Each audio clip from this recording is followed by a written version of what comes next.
Paramashivoham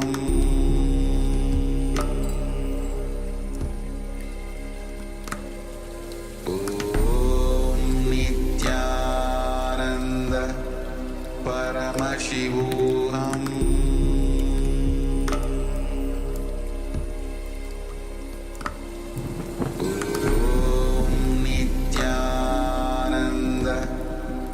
Paramashivoham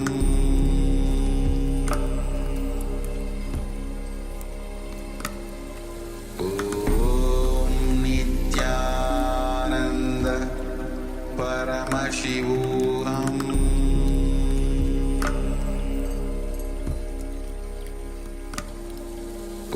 Om Nityananda Paramashivoham Paramashivoham Om Nityananda Paramashivoham Om Nityananda Paramashivoham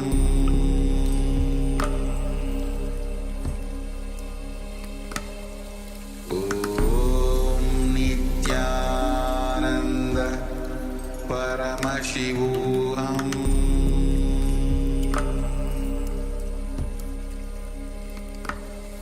Om Nityananda Paramashivoham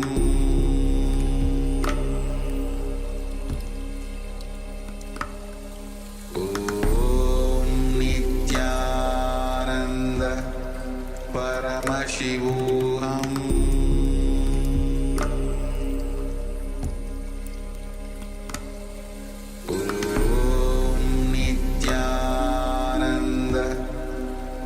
Paramashivoham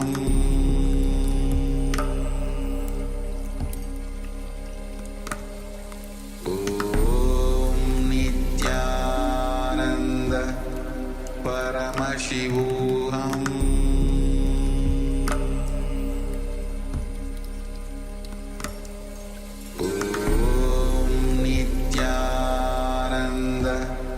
Paramashivoham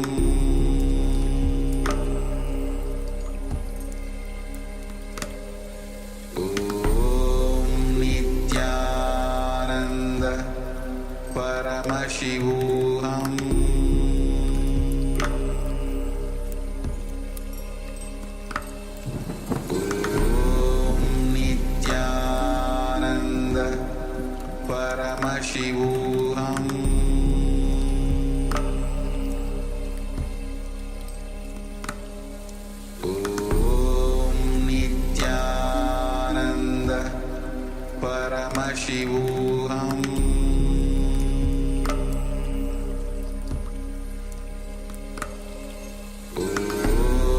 Nityananda Paramashivoham Paramashivoham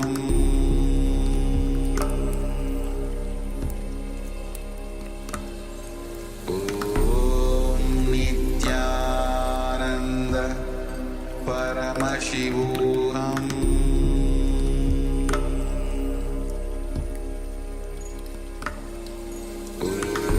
Om Nityananda Paramashivoham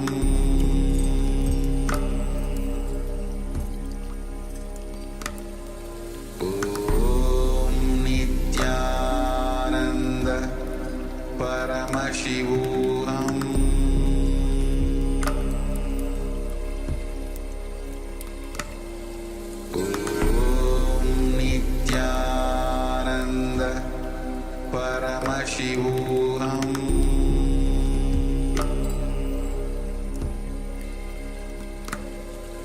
Om Nityananda Paramashivoham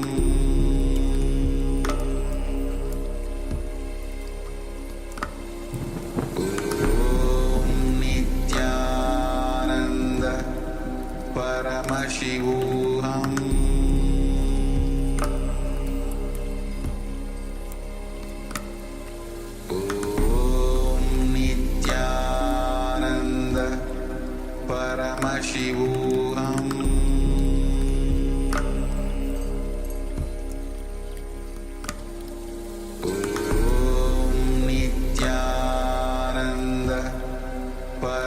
Paramashivoham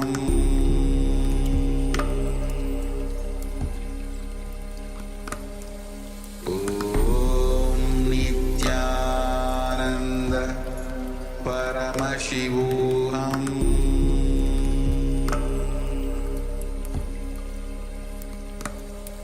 Om Nityananda Paramashivoham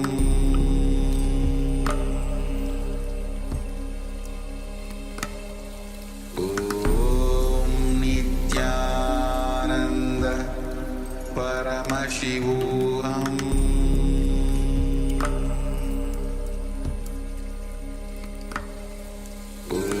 Om Nityananda Paramashivoham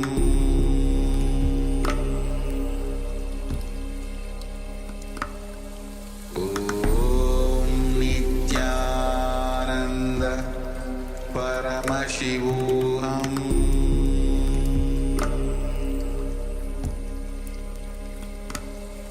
Om Nityananda Paramashivoham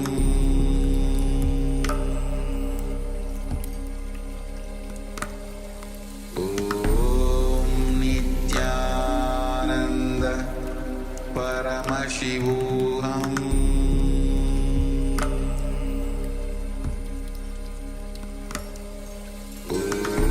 Om Nityananda Paramashivoham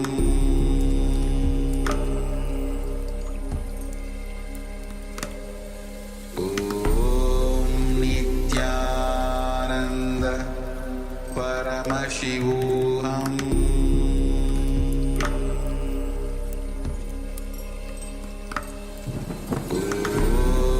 Om Nityananda Paramashivoham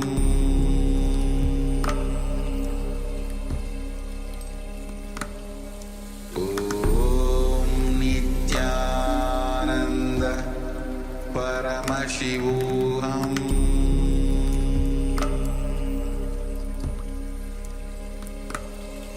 Om Nityananda Paramashivoham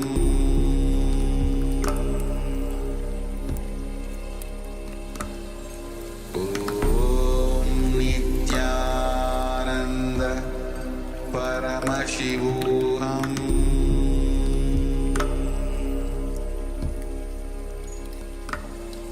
Om Nityananda Paramashivoham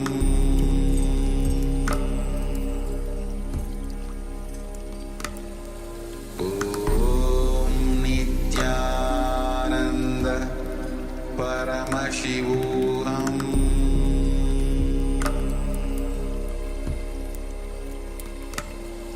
Om Nityananda Paramashivoham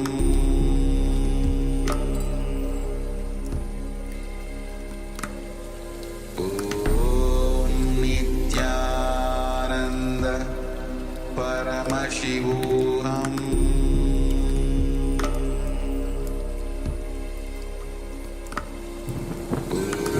Om Nityananda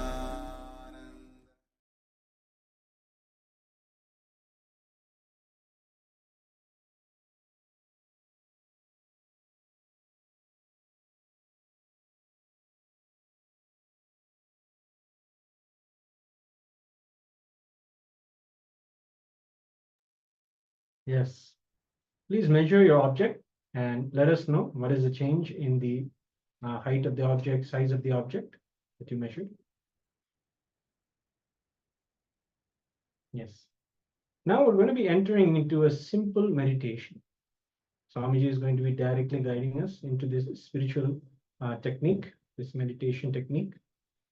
It's a simple meditation to balance your body and go beyond the body consciousness. This is very important to embracing the leadership consciousness that Swamiji is reviving. And he's going to be initiating us into and blessing us all into today. So let's get into this guided meditation and process directly by the Supreme Pontiff of Hinduism. So settle down after the power manifestation. Settle down with yourselves. Let us enjoy now meditation technique.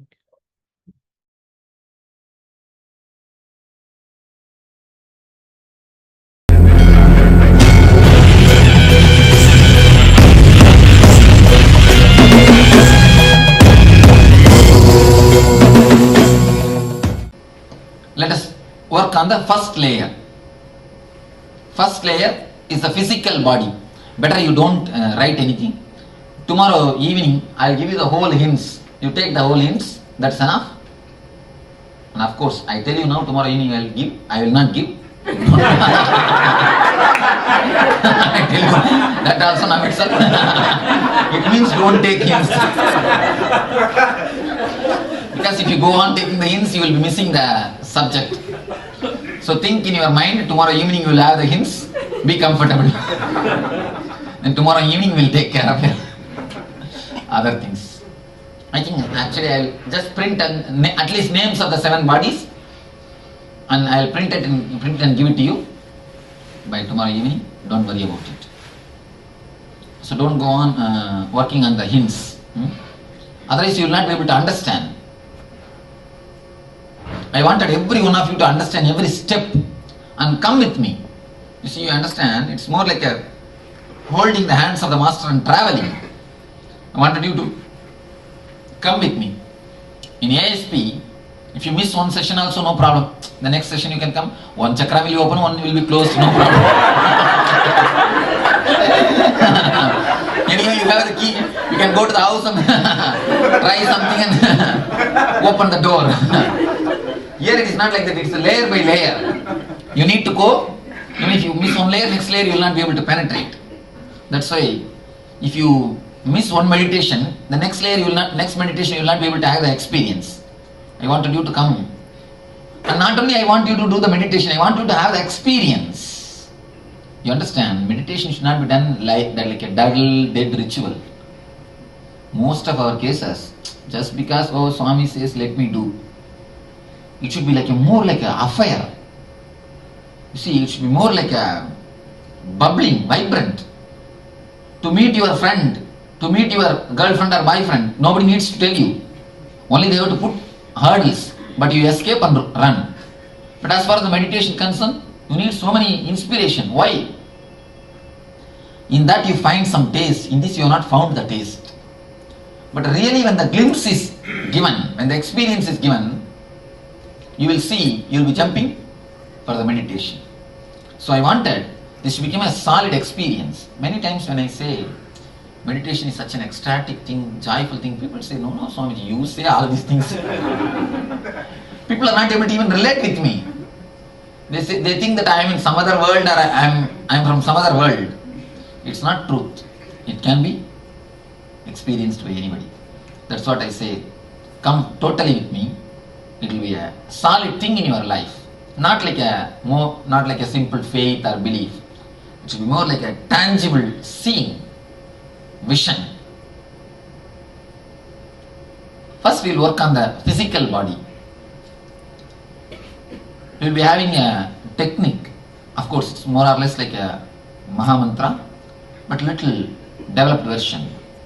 Don't compare with the mind. Oh, it's same like a Mahamantra, it's same like this, it is same like that. No. Because if you compare, you are done, when you did the ASP, you did only 30% or 40%. Now also you'll be doing the same mistake if you compare. Don't do that. Put the whole effort. 3 things we are going to do. One is balancing the body. Second thing is erasing the body. It means removing the body consciousness, the outer line of your body from your mind. Third thing, just merging the physical body back to energy. The physical body is more like a matter that will be merged, that will be put inside the energy. So the 3 things we are going to do. Balancing. Why we are supposed to balance? Unless you balance, your mind will be continuously in the body. There is a beautiful word by Patanjali, Stiram Sukham Asanam, which is stira and comfortable is asanam. When the shoe fits, feet are forgotten. Am I right? When the belt fits, belly is forgotten. When the chain fits, neck is forgotten. When the ring fits, finger is forgotten. If the ring doesn't fit, you will be continuously remembering the finger. If the chain is not fit, you will be continuously remembering the neck. If the shoe is not fit, if shoe is either tight or loose, you will be continuously remembering the leg. What is the scale, whether it fits or not? If you have forgotten the leg, you can be sure that the shoes are fit. If you have forgotten the belly, you can be sure that belt is fit. If you have forgotten the neck, you can be sure the chain is fit. If you have forgotten the finger, you can be sure the ring is fit. When you forget the body, then only you can be sure your body is comfortable. Whenever your body is not comfortable, you can never forget comfortable. Purposely I told to remove the chair for the first session because I wanted you to get a little accustomed to sit on the ground, to get ready for the first session of forgetting the body. First, if you little bit balance and get ready, then you will be able to forget the body, you will be able to enter into the second session. First thing, you need to balance your body to forget it. If the body is balanced, you will forget it. Only when your body is forgotten, you can think, you can understand you are healthy. You see, you forget your eyes if you don't have pain in the eyes. You forget your head if you don't have any headache. If you have headache, can you forget? That is why the spouses always give headache to others. So that you will not forget. You will not forget them. You just try to continuously catch them. And they just try to continuously catch you. Even the father, mother, everybody you can see. They just try to catch their son so that he never forgets you. You see, if you give a little pain, if you trouble him, he will never forget you. If some part of your body troubles you, you will never forget that part. If you forget that part, then what it means? You have no trouble. Now, we are going to enter into the layer or the technique to forget the body. It means you are comfortable. You are comfortable. You are totally healthy. When you are healthy, you forget. When you forget, you are healthy. It always happens the other way. Yeah, beautiful technique. Whenever you have a pain in some place throughout your body, if you just remove the word pain from that place, the pain will disappear. Actually, pain and the word pain are one and the same. I am explaining this in a very deep way, step by step in the cassette. Try to listen to the discourse that does miracles. That does miracles, not only according to my experience, according to many persons' experience. That does miracles. When you are comfortable, your body is forgotten. When you forget the body, it becomes comfortable automatically. So now we will learn a small technique to balance it. To balance it. You see, think of this mala as a center of gravity line of your body. Center of gravity line means you understand? Center of gravity line of your body. If this line is straight, then it means this mala is in the restful position. If this line is like this, the mala is not now resting. If I take the hand, it will come back to the restful position. If the mala is this way, again it is not resting. If I leave it, it will come back to only this position. This is the position, this mala is totally resting and comfortable. Same way, your center of gravity line should fall in a straight line. Then, if your body, the center of gravity line of your body, if it falls in a straight line, you will be totally comfortable, you will be able to forget the body. Let me teach you how. Just sit with a right leg on your left thigh. If you are really feeling bad that you can't sit on the ground, then you sit on the chair. But try your best to sit on the ground. Do you understand? The first step. The next step, of course, once you finish, I'll come round and guide you individually also. On the thigh, legs should be seen.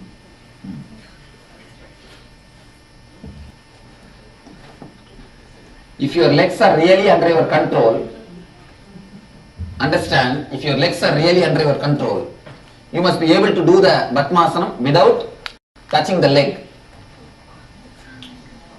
That's all. Then only your legs are under your control. Otherwise it is somebody else's control. You understand? Without touching the leg,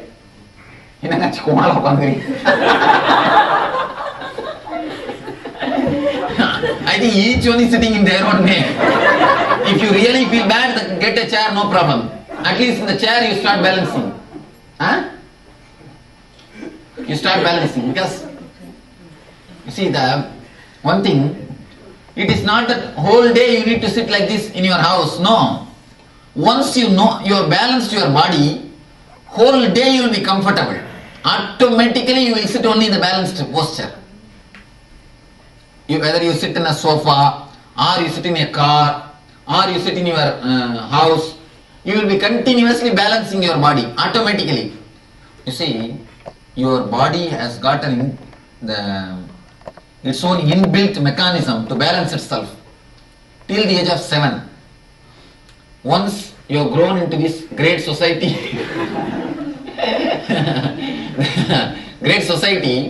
it has contaminated you. It has you have forgotten the original balancing technique.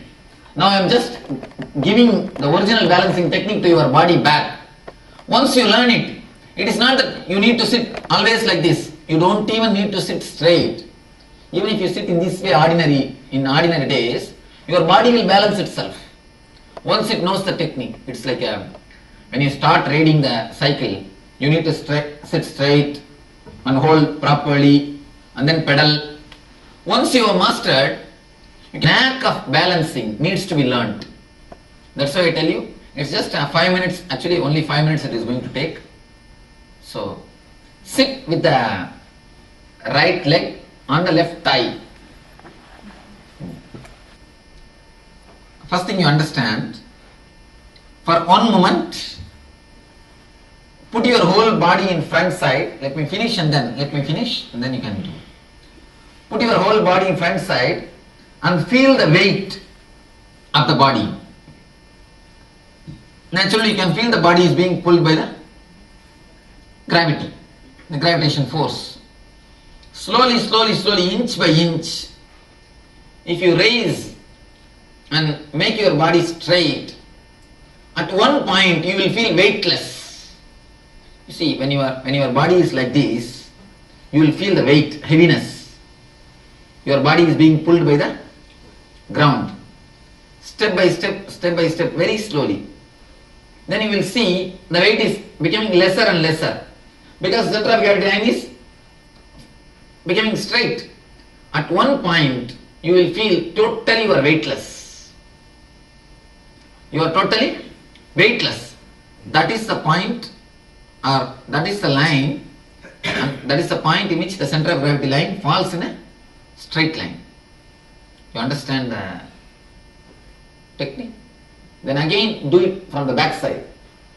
Push the body back side, feel the weight, very slowly. Bring it back to the straight. Just be in a straight line. At one point you will feel you are totally weightless, relaxed. You will see this side when you do and this side when you do, both will be at one point only, automatically.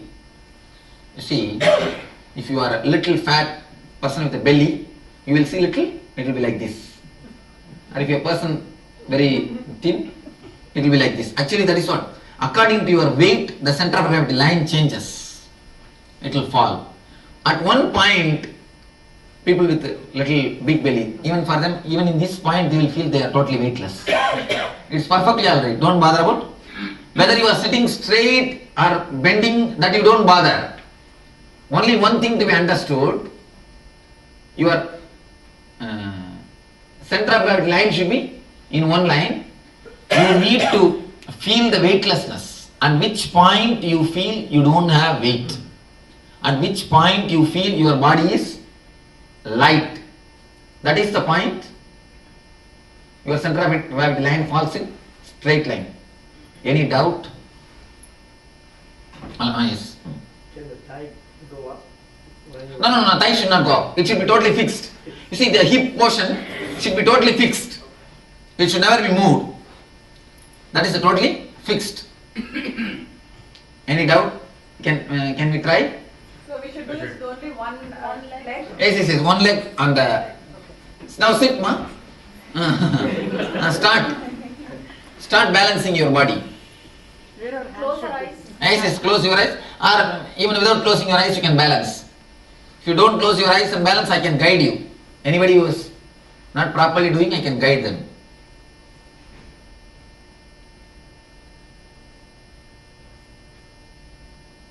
Do it very slowly. If you do it with so much of speed, how will you understand? You need to observe.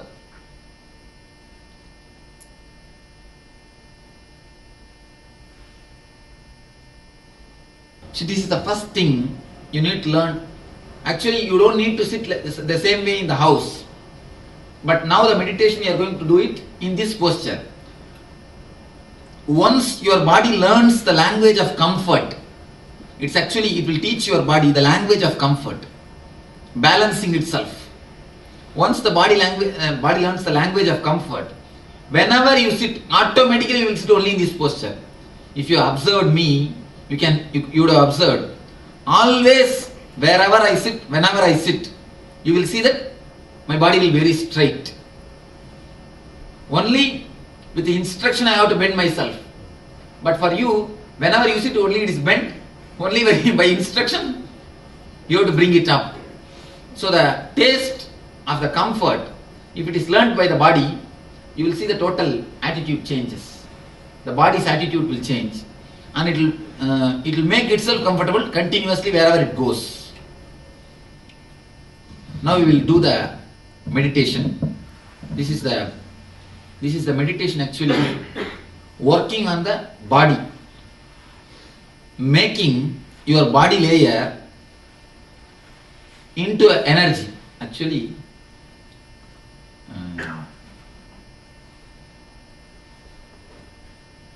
as on now, you are a solid matter. You are just solid matter, making you totally porous to the energy. Somebody was asking me the other day, Swamiji, how are you managing the cold? You are just comfortable with the same cloth, and in the evening time also I come out from the house, go for a walk with the same way. Just I come out, then Achi will be shouting, oh Swamiji, you come out without sweater, without this, without chappal. Somebody was asking me, how are you managing the cold? You see, because you are a solid, egoistic being, you resist with the nature. Actually, in the skin area, where the cold touches you, where the cold air touches you, in this boundary, if you don't resist and just allow the cold air to pass through you, or the cold temperature to pass through you, you will never have any problem with the nature. I don't know how you will believe, with the same dress only I lived in Himalayas. Ice cold. With the same dress only I walked in the Himalayas on the snows. Of course, no chappal. No chappal. This is the way I lived in the Himalayas, in the snows. Of course, I am not telling you to go and live in the snows. At least you can be comfortable with the small things in your house. You will not catch cold continuously, you will not have the cough. Continuously, you will not be falling sick. If you have these simple basic understandings, if you have this simple basic relationship with the nature, you will not fall sick continuously. At least that much you can manage. So, this balancing will help you. And moreover, becoming energy will make you porous to the nature. This is the technique to make you porous to the nature, porous to the energy. Let me teach you the technique. It's like a more, it is actually called the energy circle, the Shakti Mandala. They call it Shakti Mandala. Mandala word is not it cannot be translated as a circle. No other way. I am translating that word as a circle. Mandala means, do you see the 3 lines? If you don't see, come and have the healing.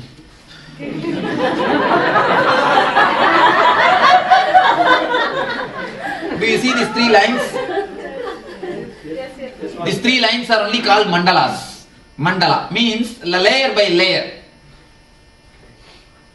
The layer by layer. It is called energy mandala, the Shakti mandala. These 3 layers are only called as mandala. Of course, these are all one mandala. This is Bhatma mandala. These are all the triangles, the Mukkona mandalas. But this is the mandala which we are going to practice now. Actually, it is. What is this? You know? Can we call it sphere? Huh? Sphere. Okay. You can call it a sphere. But a sphere is a dead. Sphere, round, circle, all these things are dead. Mandala means can be created only by the live energy, live beings. See, the great Rishi, Markandeya, he became enlightened and he gave enlightenment to his disciples. At the time of teaching, when he gave the energy experience to the disciples, they all were made to sit in this angle, in this way. This is the way they are made to sit, and the energy experience was given to them. That is the importance of all these things. This is the mandala which is created by the Markandeya Rishi. Markandeya is the Rishi for Sri Chakra. Markandeya created this mandala. So there are so many mandalas on which you sit, and then the energy work, the energy process is done by the master. So now we are going to sit in this mandala. This is the mandala we are going to sit and do this meditation. Do this meditation. Okay. So, I wanted you to sit in a circle and hold the hand. Let me teach you how to hold the hands. See, the right hand will be always giving. Left hand will be always receiving. Listen, please listen, then you can sit. Right hand will be giving, left hand will be receiving. The right hand, center finger and the thumb, this should hold the left hand like this. Yes. Like this. Yes, exactly. Yes. Yes, the same way. Please sit. I think first a small circle of male, then circle of female, then the circle of male.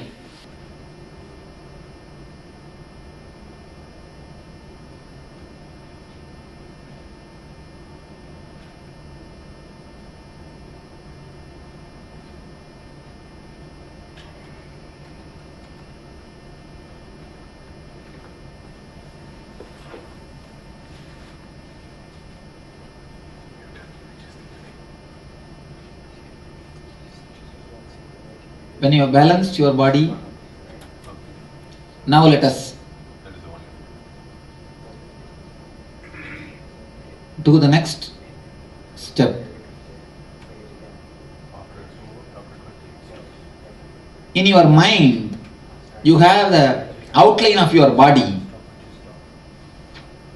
The body outline Just visualize, imagine, consciously wipe the outline of your body. Consciously just wipe the boundary of your body as you wipe the board with a razor. Ordinarily, how you use the eraser and wipe the board, the same way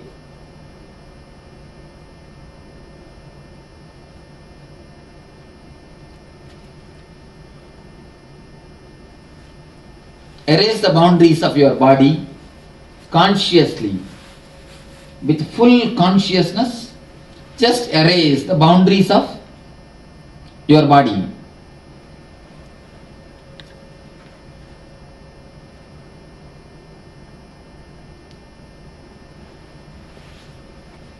From the head to toe, slowly, consciously erase the boundaries.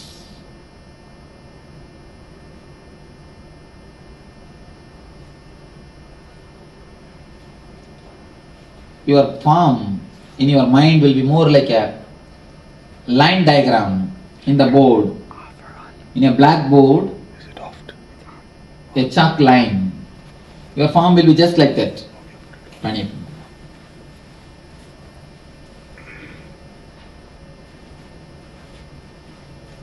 Erase your boundary, erase your form.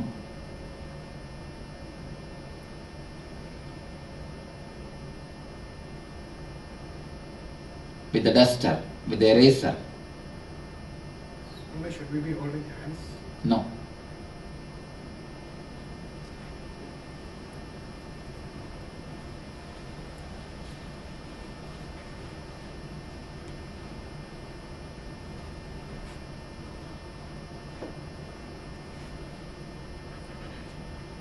Just erase the form.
Consciously erase the outline of your body in your mind.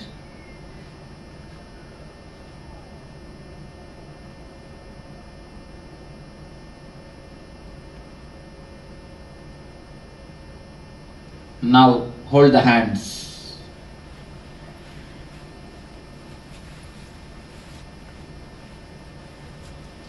Start humming as deeply as possible, as loudly as possible, as totally as possible. Think yourself as a hollow vessel and start humming. Think yourself as a hollow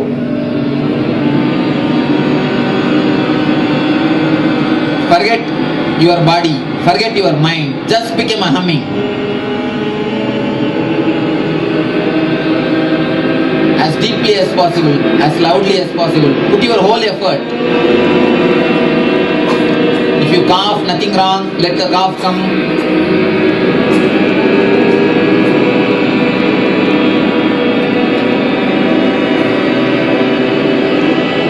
Let the gases be released. Let you have a slight trembling, nothing wrong.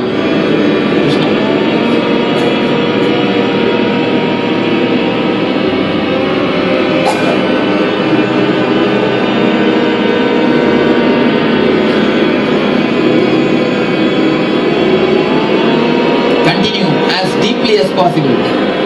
Forget everything else. begin the humming.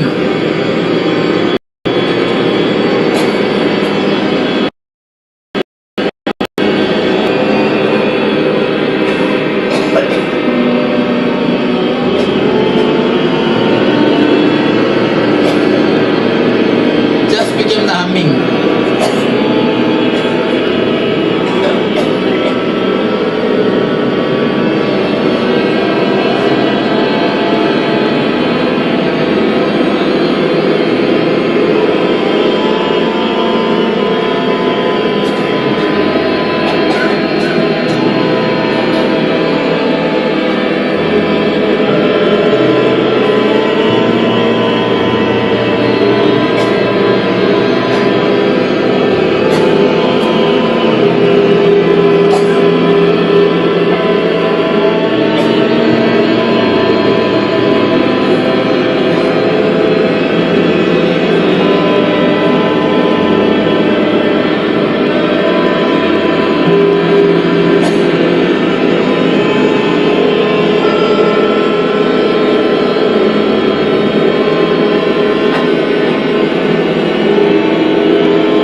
your body, forget your mind, just become energy. Disappear into the humming. Disappear as an individual self. Let you disappear in the energy. Let you just become the humming. Forget the body and mind in the humming. Just become the energy.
Breathe as deeply as possible, as slowly as possible.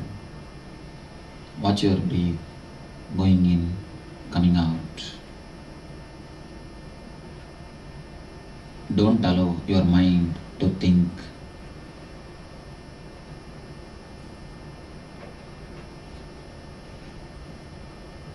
Just witness all your thoughts. Don't suppress. Don't condemn. Just see whatever happens inside your body and outside your body. Whatever happens, let it happen. See throughout your body. Witness whatever happens.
Nityanandam.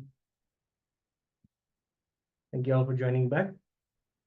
Hope that was a very powerful meditation to let us touch into our true nature of consciousness.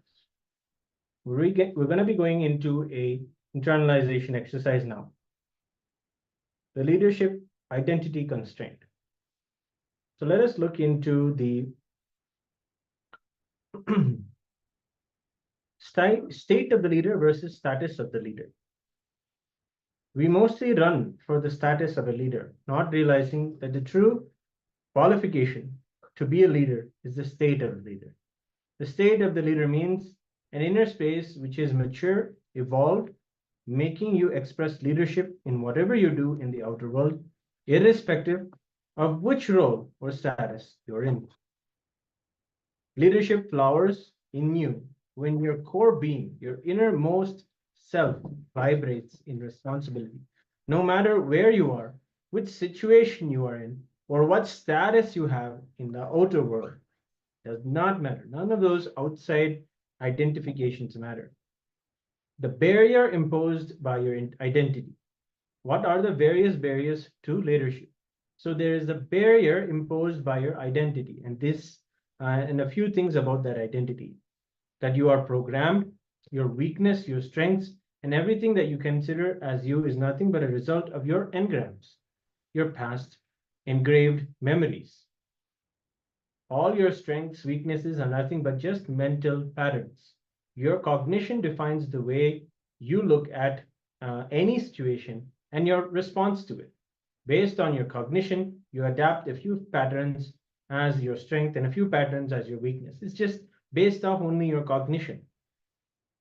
All you need to understand is that your identity, which is based on your strengths and weaknesses, is not real at all. It is just built up over the years based on the conditioning you received from your parents, from your teachers, what they say is a strength in you, what they say is a weakness in you, and what you come to the conclusion is actually a strength in you or a weakness in you based off other people's feedback. So both your strengths and weaknesses, okay, constitute the identity that binds you. While your strengths are good, they're useful, they also bind you and limit you in many situations. You think only this much I need to do. I don't need to do doing more. I don't have to think more. I don't have to involve more, right? And that's what you think is your strength, and that's all you'll do. But if you start being calculative about your strength also, and won't expand yourself to what may be required in a situation of leadership. Somebody in your team may require a little bit more support than what you think you're capable of. So you limit yourself from expanding yourself as a leader to be able to be available to them in the way they need you to be. So in that way, you limit yourself. In that way, you'll think you're strong in one way or not so strong in another way. So being free from the limitations imposed by both your strengths and weaknesses is real freedom, is true freedom, and is the first step to being a leader. So leadership begins by leading yourself. Leadership is first to be free by the constraints imposed on you by your identity. This is the qualities of a leader. This is what gets us to being able to be there for others and available to others.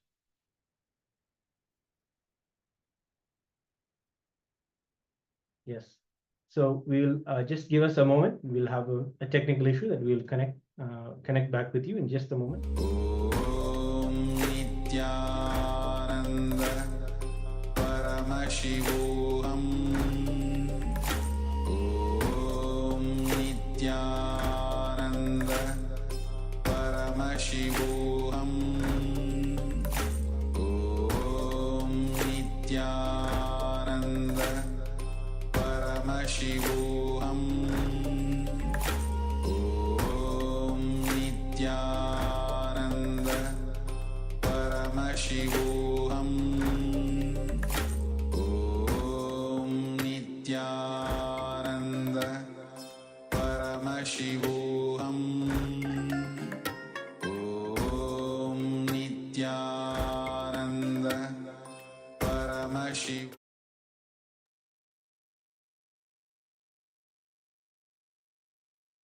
Yes. So let's get into the internalization.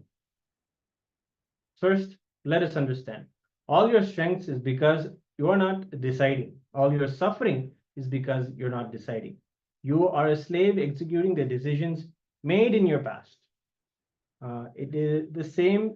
Sometimes, even in the past, you made it by mistake. Sometimes you make more decisions by a mistake and then you have to sit and think of the pros and cons. But that's why we program ourselves to make these wrong decisions again and again.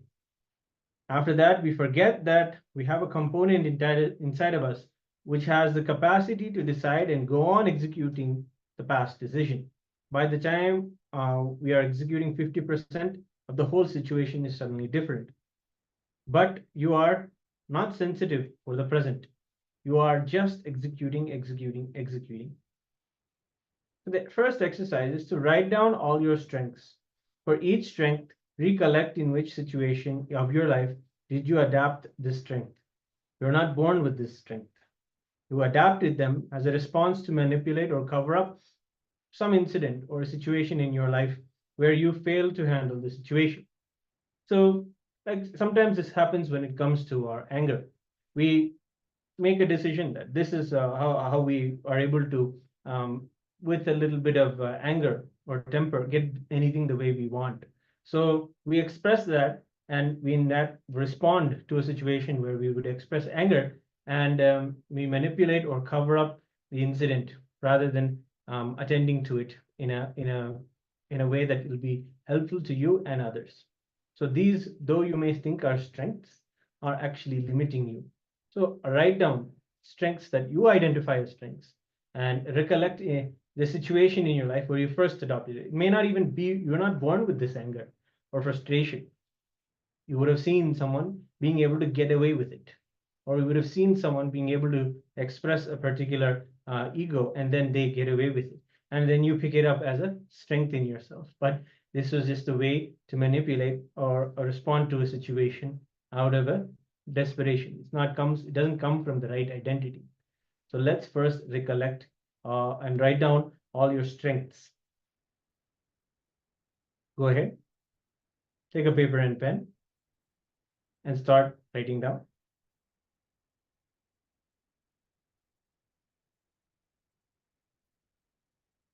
Om Nityananda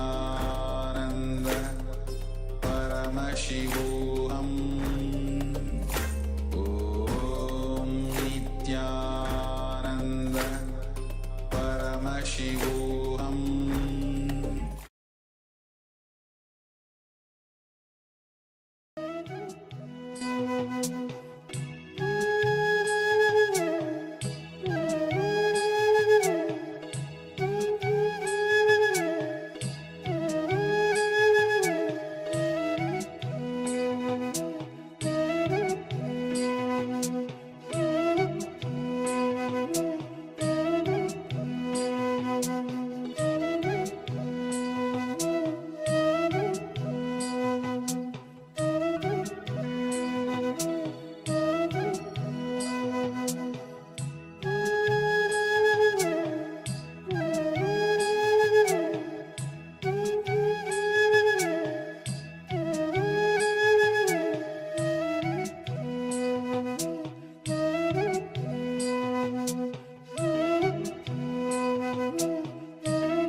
Yes. So we have finished with the strength. Now we'll be doing for weakness. So write down all your weaknesses.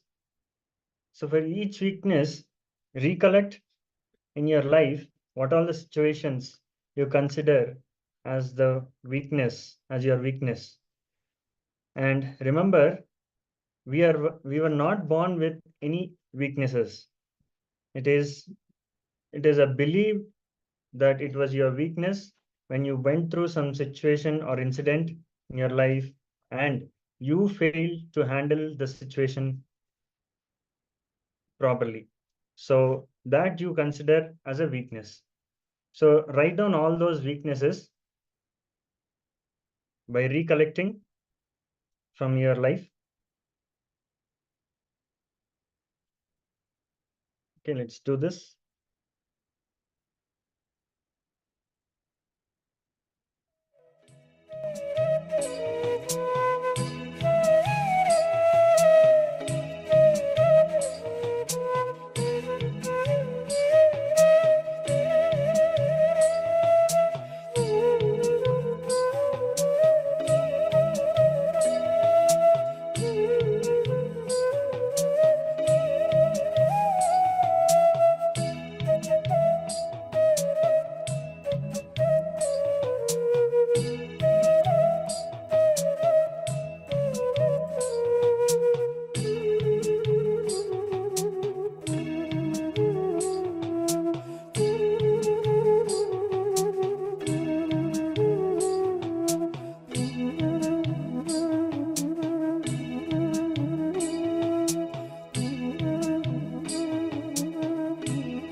continue to write the strengths and weaknesses. In the first step, we wrote all the strengths, whatever we consider as our strengths.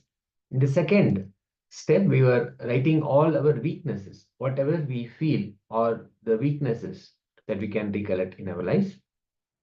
Now, it is important for us to understand that even what we consider as strengths or weaknesses are not something that we were born with. Now, in this step, the next step, we will be picking up a behavioral pattern. We will enact a situation in which we express this pattern. For example, we get angry when others talk to us loudly, or we feel helpless when we are given negative feedback by a boss or by somebody else. All of these behavioral patterns that we carry.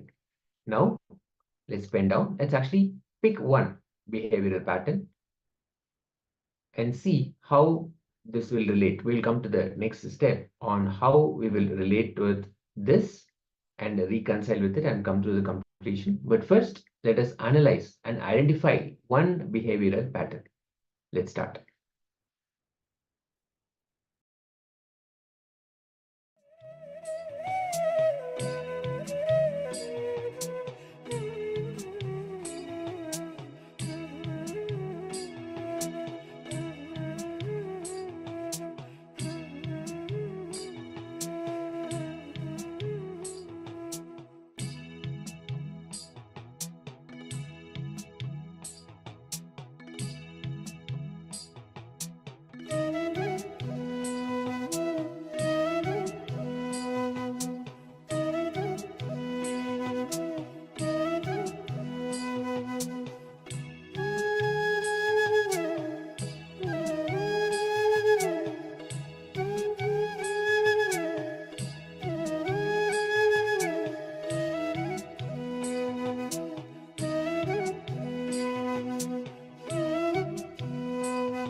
Let's continue to look at the behavioral pattern. And now recollect 2 of challenging situations that you have found in your life. Let's look for situations that you have faced recently. And for each of those patterns, let us see how the same behavioral pattern is what you use whenever similar situations come. How we escape from the situation,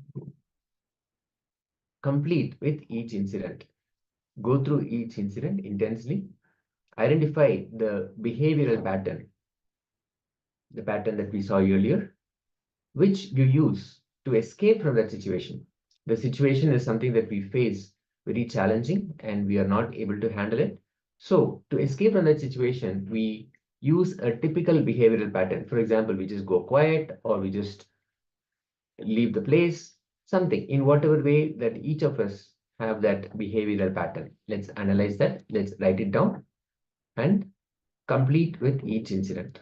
Let's start.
Let us slowly relax from the completion process. If you are reliving through those behavioral patterns, the moments that come up when you encounter difficult situations and the behavioral patterns as in situations. If you're in the middle of reliving, let's slowly bring that to conclusion. Let us relax from the completion process. All these behavioral patterns you will see are the obstacles for achieving success in our life. We may have these as categorized as either a weakness or a strength, but in reality, we were not born with these. We acquired these behavioral patterns. So when we complete with them, we allow the possibility of success happening in us, being successful. All the obstacles, success becomes our way of life. So if you have any clicks, any experiences, anything, any cognitions that really made an impact for you, you can share that with us.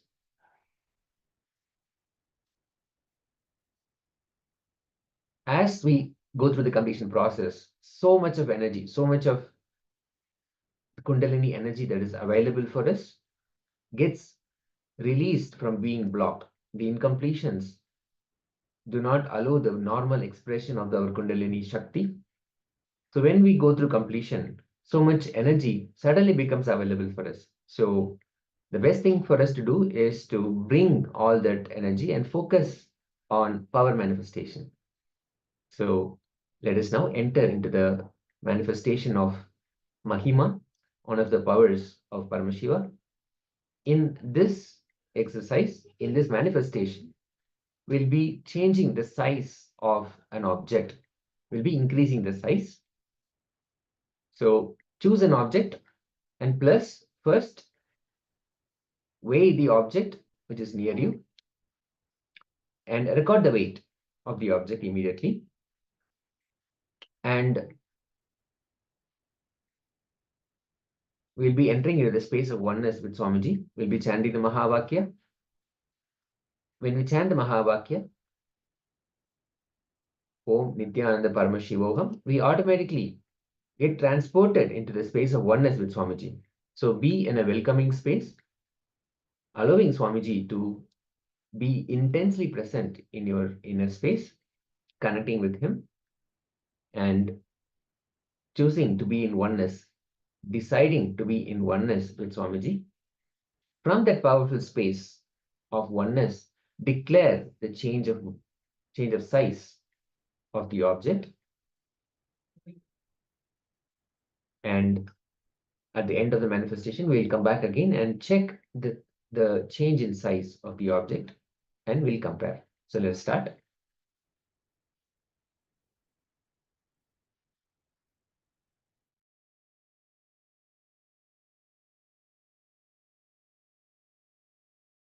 Ananda Paramashivoham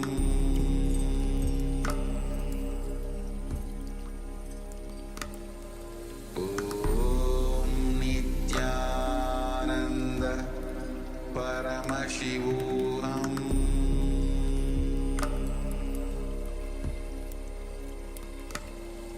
Om Nityananda Paramashivoham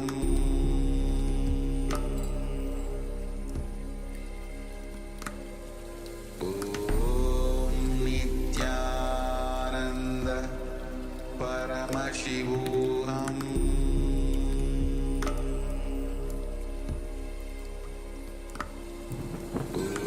Om Nityananda Paramashivoham